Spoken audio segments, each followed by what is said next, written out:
Payg'ambarimiz sollallohu alayhi va sallam Imom Muslimdan rivoyat qilingan hadisda Rasulimiz quyidagicha aytardilar: Ey Alloh, albatta biz sendan ushbu safarimizda yaxshilik va taqvoni so'raymiz.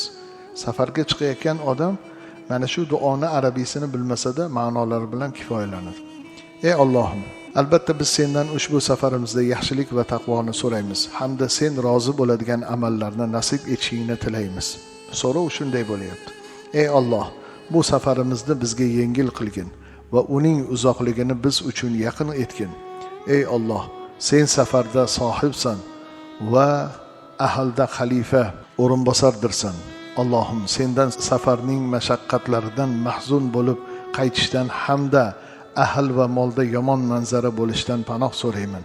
Ey Alloh, bizga yerni yaqin va safarni oson qilgin deb Imom Muslim rivoyat qilgan hadisda mana shunday Rasulimiz duo qilar ekanlar.